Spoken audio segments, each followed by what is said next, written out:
Gentlemen, please pass along a kind shh. Thank you. This is pretty incredible. Seeing everybody here, it's really touching. And I want to thank everyone coming here to support what we've been talking about. And what we've been talking about is, first, we're going to get this playground built and memorial for the community.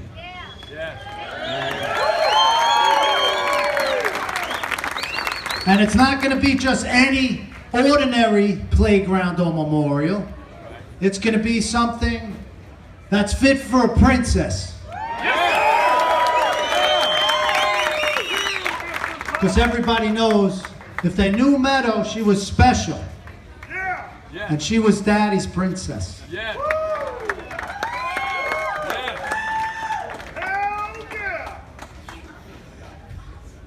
Meadow was amazing.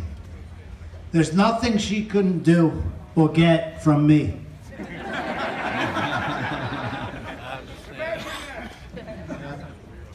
She was my little girl, and she was something special. Who everyone that knew her, she touched everybody. She was the first one at Douglas when a new student came. She'd be the first one to introduce herself and bring that student around and make them feel like they were welcome. So on February 14th, someone took my daughter. They killed her.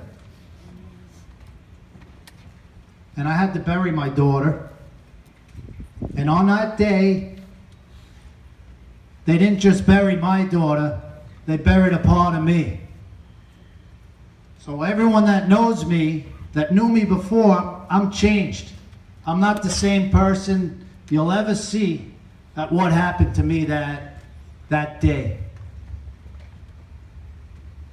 But there's good in it also, because I'm empowered like nothing you've ever seen before.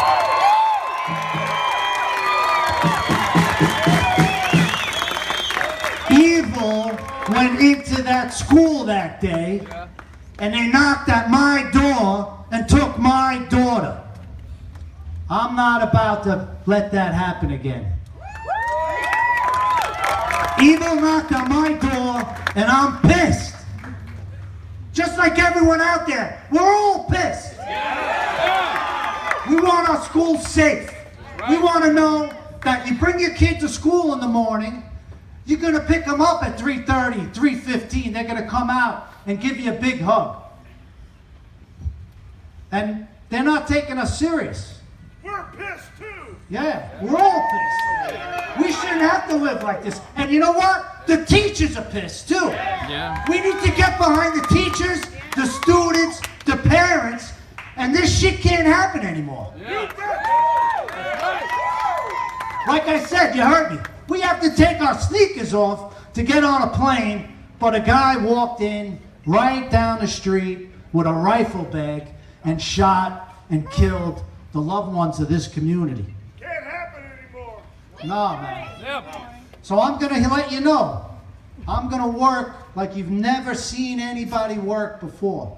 I haven't stopped.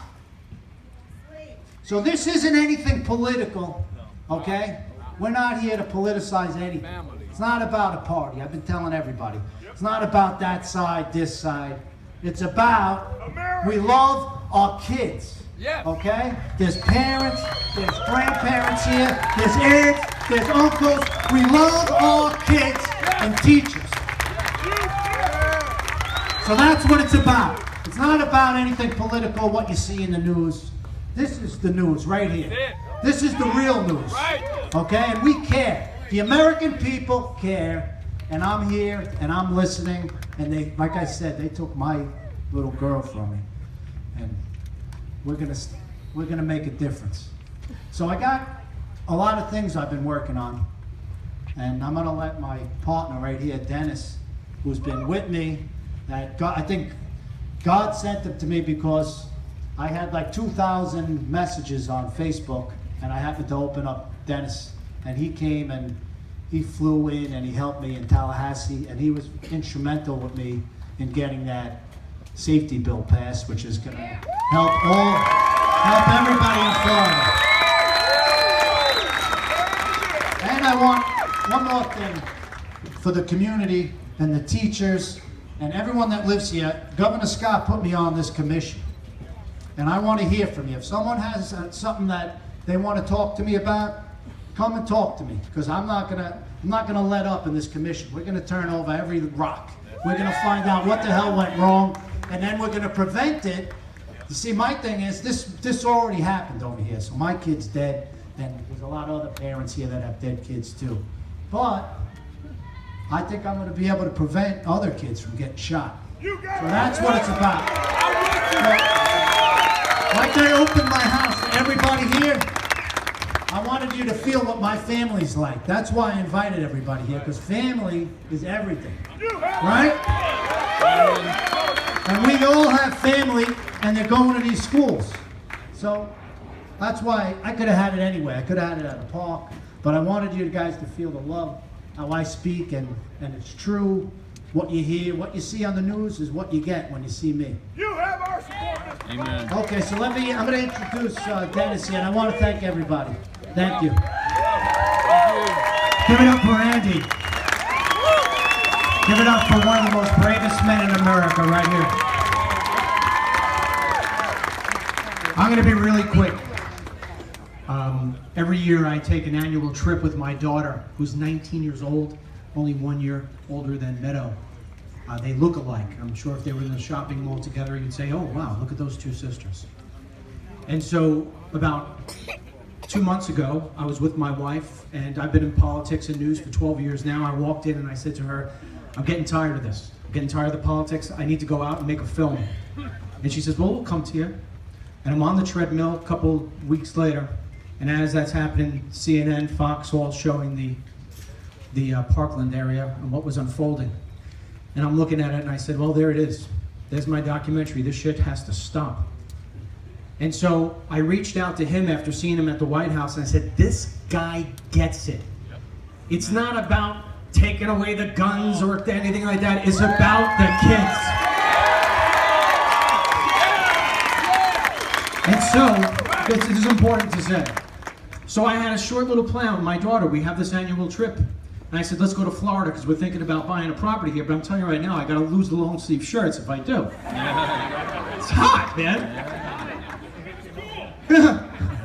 So anyway, I reach out to him and say, hey, listen, I'd like to just film you for 15 minutes for this documentary and maybe give you a little bit of media tip because they're going to try to make you look like some radical Trump fan.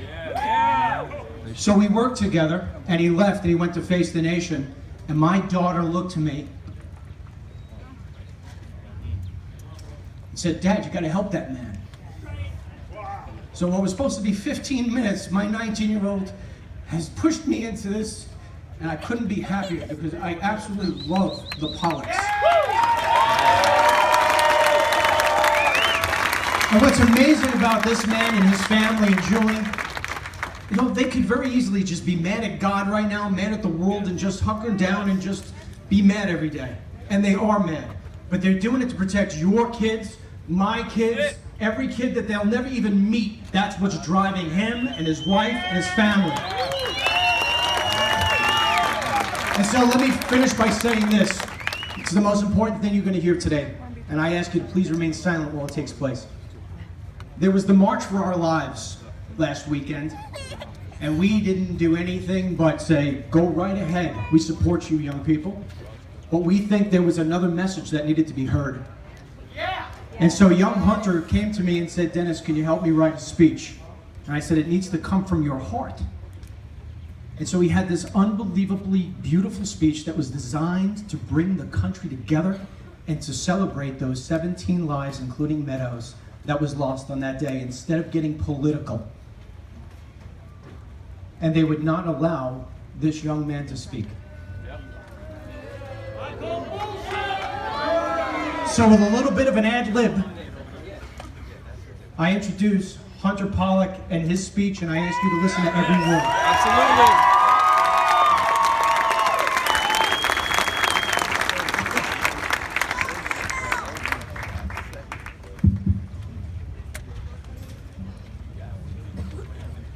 First and foremost, I want to talk about my mom. She can't make it today. She appreciates all the support. Even though she's not here, her heart's with all of you, and she's smiling somewhere wherever she is.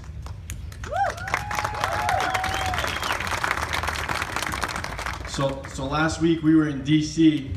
We went to the March for Our Lives, which, like he said, we support anyone fighting to make change, but it kind of made me disappointed I couldn't speak. I mean, do they care about the victims' families, or do they care about their political agendas? I mean, what is this? It's time for change.